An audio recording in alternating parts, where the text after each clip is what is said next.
The Genesis of Genius. An Audiobook, Part 1, The Greek Awakening. We begin with Homer, not with a date or a dynasty, but with a blind poet who may never have written a word. 3,000 years ago, on the shores of the Aegean, a man stood before crowds of listeners and recited poetry. He had no book. He had no script. He had only his voice, his memory, and something that could only be called divine inspiration. The Greeks called it the muse. Homer called it everything. The Iliad is not a history. It is not a record of facts. It is something far more powerful. It is a truth that lives beneath facts, a current that flows under the surface of events. When Homer sang of Achilles and Hector, of gods who meddle in human affairs and heroes who cannot escape their own rage, he was not describing something that happened. He was describing something that happens every day, inside you. Here is what you were taught in school. The Trojan War was a real conflict between Greeks and Trojans, fought over Helen, the most beautiful woman in the world. The Greeks won through the cunning of Odysseus and the Trojan horse. The end. That is the factual account. It is also worthless. What Homer understood is that facts do not teach us how to live. They do not prepare us for the moment when rage overtakes reason, when love destroys judgment, when forgiveness becomes the hardest and most necessary thing in the world. The Iliad is not about Troy. It is about the human heart at war with itself. Let us walk through the story as Homer sang it, but listen differently. Do not listen for plot. Listen for the architecture of the soul. The Greeks have encamped outside Troy for 9 years. They cannot breach the walls, so they raid the surrounding islands, capturing women, gold, and glory. Among the captives is a young woman named Briseis, awarded to Achilles, the greatest warrior of the Greek army. Another captive, Chryseis, has been given to Agamemnon, the king of kings. Her father, a priest of Apollo, comes to ransom her. Agamemnon refuses. The priest prays. Apollo sends a plague. The Greeks begin to die. Achilles, who sees clearly what Agamemnon cannot, calls an assembly. He demands that Agamemnon return the girl. Agamemnon agrees, but only if he can take Briseis from Achilles. This is not about the girl. It is about power. It is about who bows and who stands. Achilles, humiliated, withdraws from the war. He will not fight. He will watch the Greeks burn. This is where the poem begins, not with a battle, with a wound. Achilles goes to his mother, Thetis, a goddess of the sea. He asks her to persuade Zeus to make the Trojans win so that the Greeks will beg for his return. He wants glory. He wants to be needed. He wants to watch the men who shamed him crawl. Thetis does as he asks. The Trojans, led by Hector, push the Greeks back to their ships. They set one ship on fire. The Greeks are on the edge of annihilation. Patroclus, Achilles' closest companion, cannot bear it. He begs Achilles to let him fight. Achilles agrees, but with a condition that reveals everything broken inside him. Do not push them back to Troy, he says. Win enough glory to save the ships, but leave the final victory for me. Do not steal my glory.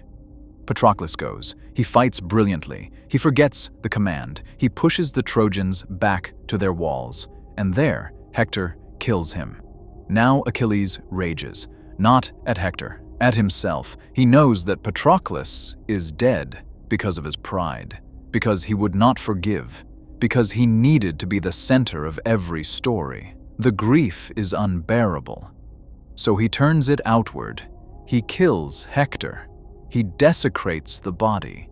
He ties Hector to his chariot and drags him around the walls of Troy day after day, while the Trojans scream and the gods look away in disgust.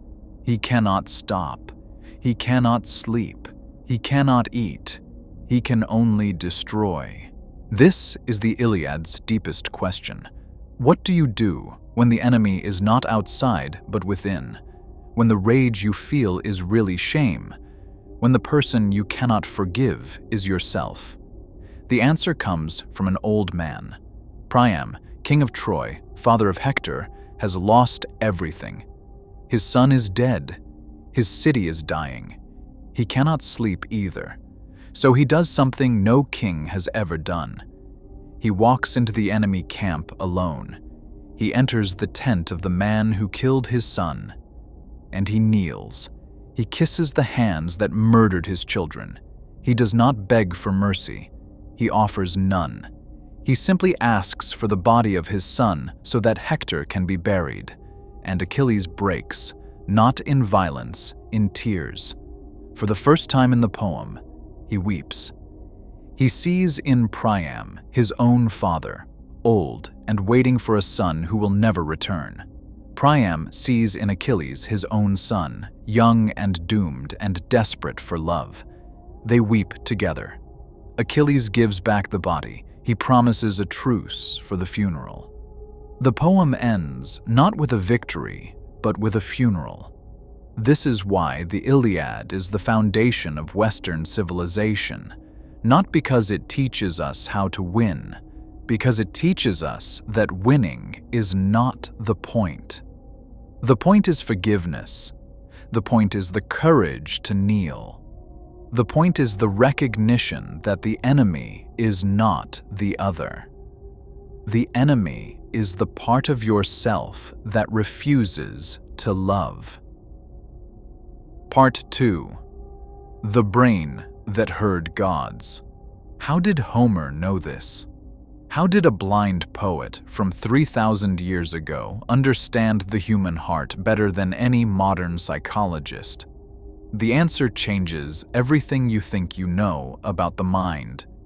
There is a theory proposed by the American psychologist Julian Jaynes. It is controversial, it is speculative, and it may be true. Jaynes argued that ancient humans did not experience consciousness the way we do. They experienced the two hemispheres of the brain differently. The right hemisphere received information from the universe, vibrations, intuitions, what we might call the divine. The left hemisphere interpreted that information as voices, as gods, as commands. When Achilles speaks to Athena, when she tells him not to kill Agamemnon, he is not hallucinating. He is experiencing the structure of his own brain. Jaynes called this the bicameral mind. Two chambers, one speaking, one listening. For most of human history, this was how people lived. They did not ask themselves what they should do. They listened. The gods told them, and they obeyed. This is why ancient kings were buried with their horses and their gold and their ships. They were not dead. They were still speaking. The living could still hear them. The skulls of ancestors were kept in homes, consulted for wisdom. The dead were not gone. They were just on the other side of a very thin wall. What changed?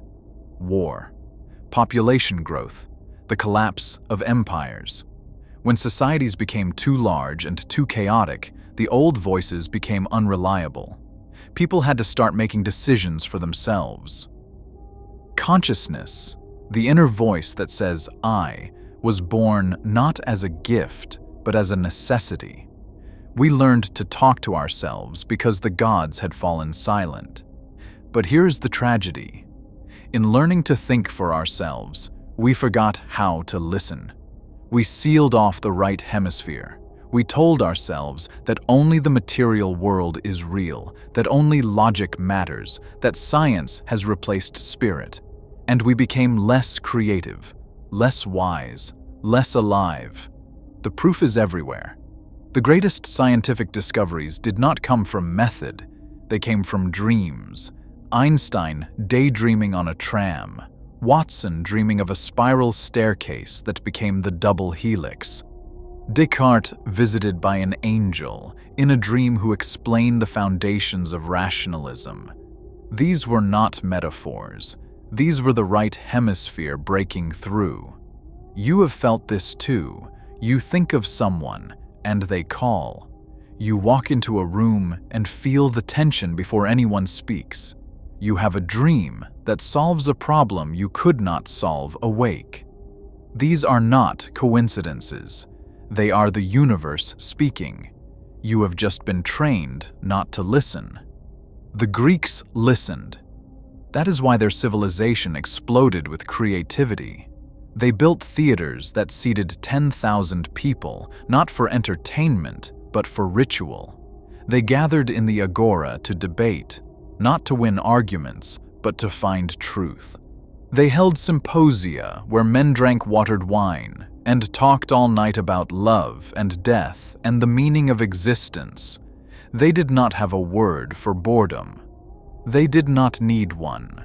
When Pericles gave his funeral oration, he was not reading a speech. He was speaking from the voice that had been given to him. When Sophocles wrote Oedipus, he was not crafting a plot. He was channeling a truth about blindness and sight that no psychology textbook has ever improved. The Greeks were not smarter than us. They were more open. Their brains were still bicameral. They still heard the gods. We have lost this. Our literature proves it. Read Virginia Woolf's To the Lighthouse. It is considered one of the great novels of the 20th century.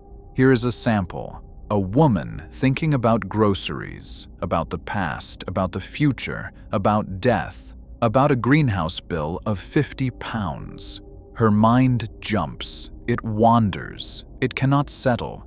This is called stream of consciousness. It is not wisdom.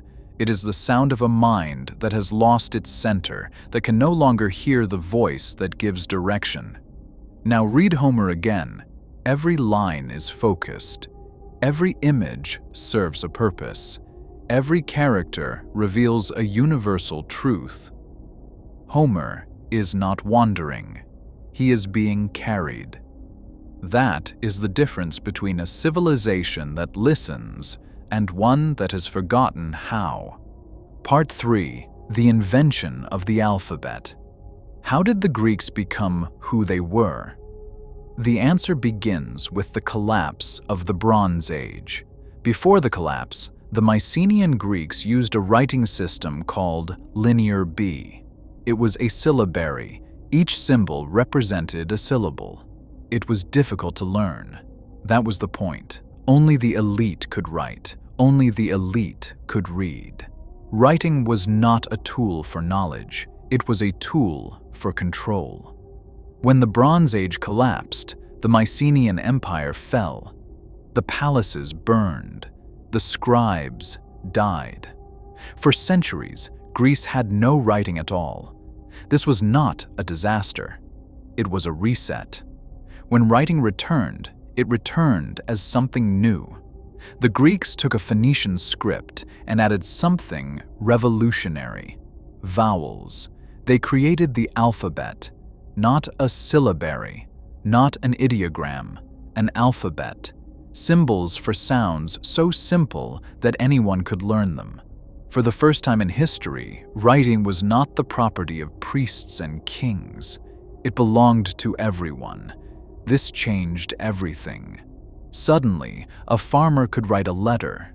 A sailor could record a voyage. A poet could sing his song and have a student write it down. Homer himself may have been illiterate. His students wrote what he sang. The poem became a text.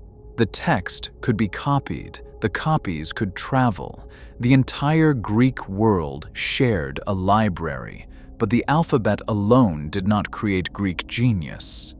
What created Greek genius was what they did with the alphabet. They did not use it to record laws or taxes. They used it to record stories. They wrote down the Iliad and the Odyssey. They performed them at festivals. They argued about what the poems meant. They wrote plays that asked the hardest questions. They wrote philosophy that tried to answer them. The alphabet democratized access to the divine. Before, only priests could hear the gods. Now, anyone could read the words that had been inspired. The voice of the muse was no longer confined to a single temple or a single prophet. It was on every scroll, in every home, available to anyone who could learn 26 letters. This is why the Greeks became the most creative people of their age, not because they were smarter, because their technology, the alphabet, made wisdom accessible, and their culture, the polis, the city-state, made debate mandatory. Every citizen had to speak. Every citizen had to think.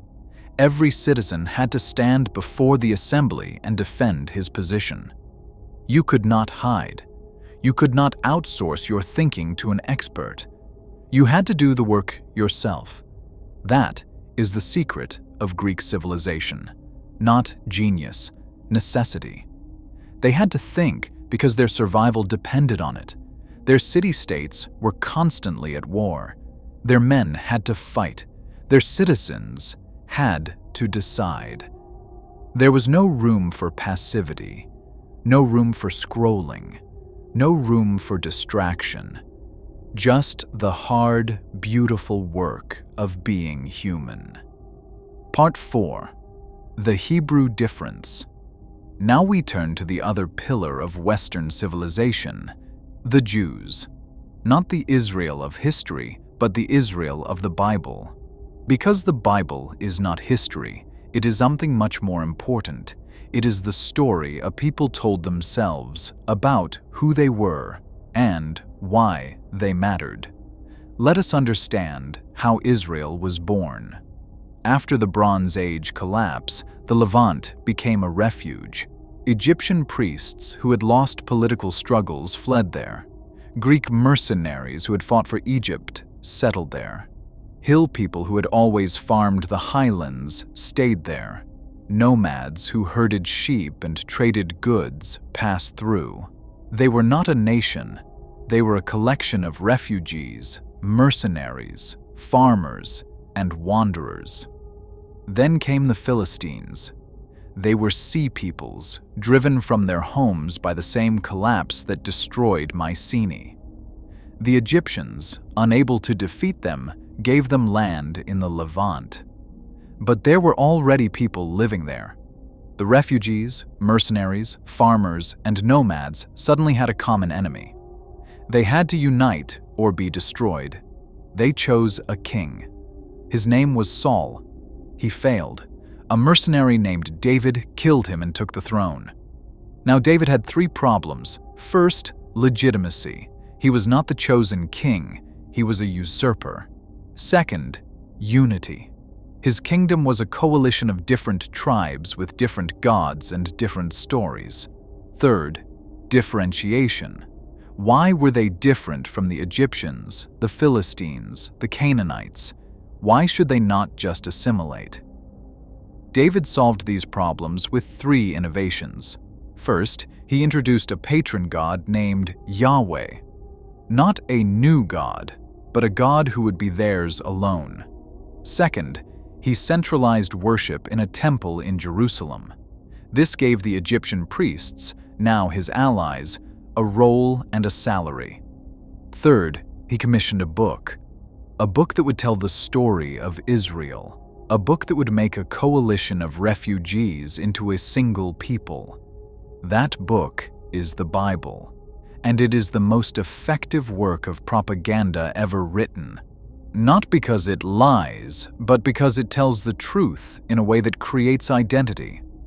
The Bible does not record what happened. It tells a story that makes what happened meaningful. Consider the story of Adam and Eve. It is not history, it is theology. God creates man from dust. He creates woman from man's rib. He places them in a garden with 2 trees, the tree of life, and the tree of the knowledge of good and evil. He tells them not to eat from the second tree. They eat. They are expelled. They become mortal. This is not a story about fruit. It is a story about creativity. To know good and evil, you must make mistakes. To learn, you must disobey. To become like God, to become a creator, you must risk death. The tree of life would have given immortality without wisdom. That is not what God wanted. He wanted partners in creation. He wanted beings who could choose, who could fail, who could grow. The expulsion from Eden is not a punishment. It is a graduation. The serpent is not Satan. The serpent is curiosity. The woman is not a sinner. She is the first philosopher.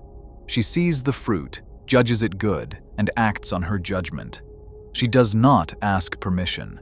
She does not consult her husband. She decides. And she is right. The Bible is not a patriarchal document. It is a feminist document. The hero of Genesis is Eve. This is the genius of the Bible. Every story has multiple layers. Every character is complex. Every event can be interpreted differently. The Bible does not give answers. It gives questions. And a people raised on questions becomes a people of debate. The Jews do not dominate Hollywood, academia, and science because they are smarter. They dominate because they are trained from birth to argue, to question, to see every text as a living thing that demands interpretation. The Talmud is not a book. It is a conversation across centuries. Every generation adds its voice. Every student is expected to disagree. The goal is not consensus. The goal is clarity. This is what the Bible gave the Jews, not a set of beliefs, a method, a way of thinking that values questions over answers, debate over obedience, the individual conscience over the crowd. That is why Karl Marx, Sigmund Freud, and Albert Einstein were all Jews. They were not following the same religion. They were following the same method. They asked questions no one else was asking. They saw what no one else could see. Part 5. The story of David. No story in the Bible better illustrates this method than the story of David. On the surface, it is a simple tale. David, the youngest son of Jesse, is chosen by God to be king. He defeats Goliath. He serves King Saul. Saul grows jealous. David flees. Saul dies. David becomes king. He conquers Jerusalem. He brings the Ark of the Covenant to the city. He is a great king, beloved by God. This is the official version. It is also a lie. Here is what actually happened. Saul was king. David was a mercenary. He was very good at his job. He gathered a band of loyal fighters. When Saul died, David did not inherit the throne. He took it. He killed Saul's family. He eliminated his rivals. He was ruthless. That is how kingdoms are won. But David had a problem. Everyone knew what he had done. The gossip was destroying his legitimacy.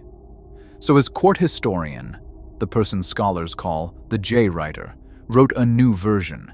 In this version, David did not kill Saul. Saul fell on his sword. David did not murder Saul's family. They were killed by accident. David did not seize power.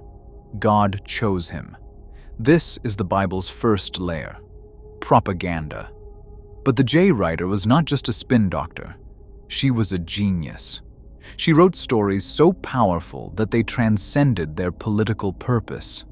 She wrote the story of David and Bathsheba not as a cover-up, but as a meditation on power, guilt, and forgiveness. Here's that story. David sees Bathsheba bathing. He wants her. He sleeps with her. She becomes pregnant. Her husband, Uriah, is one of David's generals fighting at the front. David tries to trick Uriah into sleeping with his wife so that the pregnancy can be explained. Uriah refuses. He will not enjoy comfort while his men are dying. So David orders Uriah placed in the front of the battle where he is killed. David marries Bathsheba. The child dies. David repents. The official interpretation: David was a good man who made a mistake. He fell into lust. He panicked. He committed murder. But he repented, and God forgave him.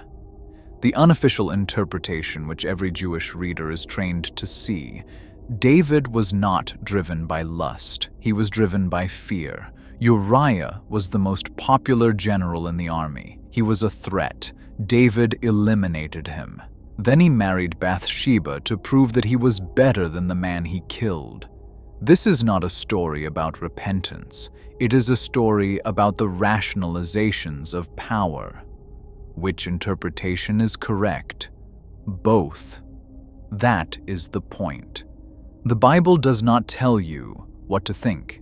It gives you a story and forces you to decide. Every generation reads it differently. Every reader finds something new. The text is alive. It changes because you change. This is why the Jews are the most creative people in history. They do not have a Bible. They have a conversation. And they have been having that conversation for 3,000 years. Part 6. The Persian Revelation. Now we come to the third pillar of Western civilization, the Persians. Not the Persian Empire, though that was vast, but the Persian prophet who changed the world more than any other human being. His name is Zoroaster. You have probably never heard of him. But every time you think about heaven and hell, good and evil, the individual soul and the final judgment, you are thinking thoughts that Zoroaster first sang into existence. Zoroaster lived sometime between 2000 and 1000 BCE, probably in northeastern Iran. This was the margins of the Bronze Age world.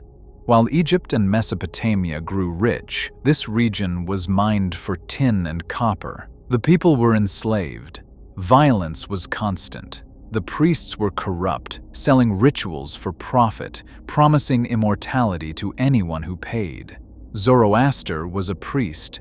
He saw the corruption. He left. He wandered, and in his wandering, he received a revelation. The universe he saw is not a battle between many gods. It is a battle between two principles, Asha and Druj, truth and the lie, light and darkness, good and evil. And this battle is not happening in the heavens. It is happening inside you. Zoroaster's god is called Ahura Mazda, the Lord of Wisdom. He is not a tribal god who fights for his people. He is the source of all that is good. He did not create evil. Evil is the choice to turn away from him. Every human being has free will. Every human being must choose. And every choice matters, because after death, your soul will be judged. Not by a priest, not by your family, by Ahura Mazda himself. You will stand alone before the light, and everything you have done will be revealed. This was revolutionary. Before Zoroaster, religion was about the group. Sacrifice to the gods, and the gods will protect your city. After Zoroaster, religion was about the individual. Your salvation depends on your choices. No one can save you. No one can damn you. Only you. Zoroaster did not write his teachings.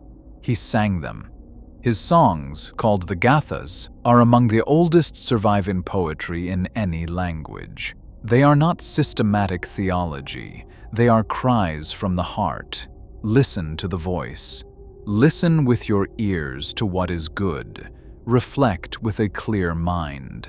Each person must choose for themselves before the great final judgment. This is the birth of the individual, not the Greek individual, defined by citizenship and debate. The Zoroastrian individual, defined by moral choice. You are not a citizen. You are a soul. and your soul will answer for what you have done. Zoroaster's vision spread. It became the religion of the Persian Empire. It influenced Judaism during the Babylonian exile. It influenced Christianity through Judaism. It influenced Islam through both.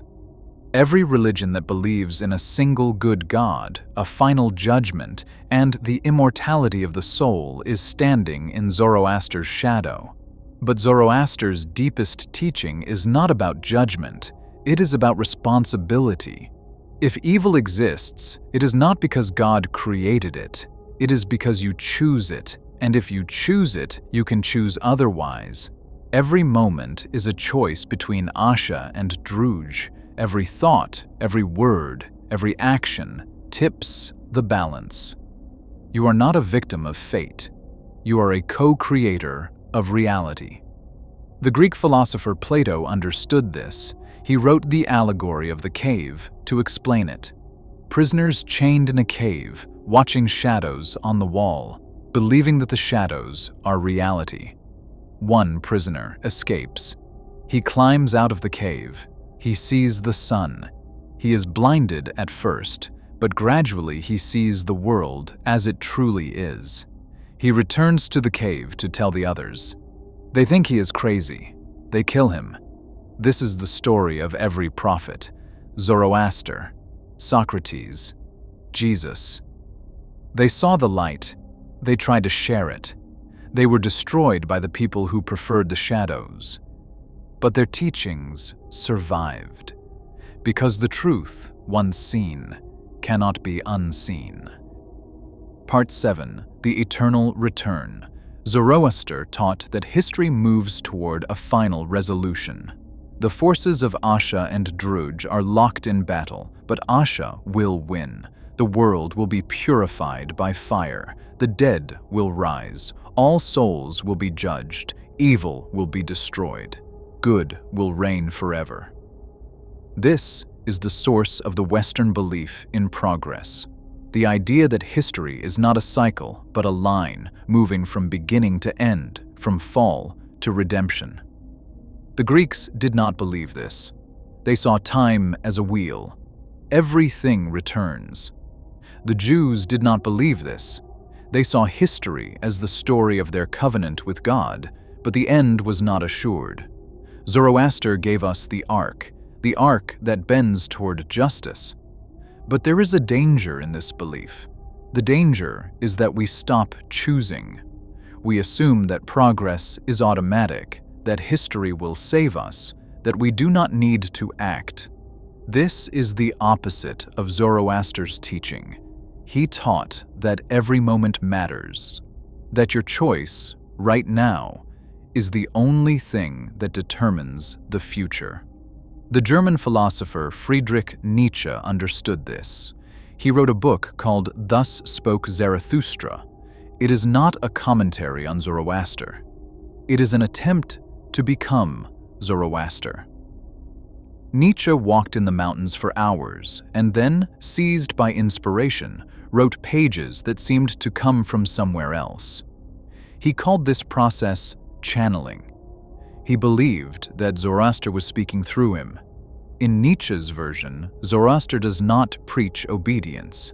He preaches self-overcoming. The goal is not to follow the law. The goal is to become a creator, to destroy your old self so that a new self can emerge, to embrace suffering as the furnace of wisdom, to love your enemies not because you are weak, but because hatred binds you to what you hate. Ready must you be to burn yourself in your own flame, Nietzsche wrote. How could you become new if you have not first become ashes? This is the hardest teaching. It is also the most necessary. You cannot grow without pain. You cannot create without destroying. You cannot love without risking loss. The path to Asha is not comfortable. It is not safe. It is the path of the hero, the prophet, the one who walks alone so that others may find their way. The Jews, the Greeks, the Persians, 3 civilizations, 3 paths, 1 truth, The truth that the individual matters, that choice matters, that the universe is not dead matter but living consciousness, vibrating with meaning, waiting for you to wake up and sing your part in the song. This is the inheritance of the West, not democracy, not science, not capitalism. The belief that you are a soul, not a number, that you can choose, that your choice changes everything. Most people forget this. They sleepwalk through life, repeating what they were told, buying what they are sold, hating who they are told to hate. They are prisoners in the cave, watching shadows, believing that the shadows are real. But you are not most people. You are here. You are listening. You are asking the questions that have no easy answers. That is the first step out of the cave. The next step is harder. It is the step that requires you to leave behind everything you thought you knew, to burn yourself in your own flame, to become ashes, and then, from those ashes, to rise. Zoroaster walked this path. Homer walked it. The writers of the Bible walked it. They left us their songs, their stories, their questions, not to give us answers, to give us company, to remind us that we are not alone in our struggle, that others have struggled before, that the struggle itself is the meaning. Now it is your turn. The song is still being sung. The voice is still speaking. The choice is still yours. What will you choose?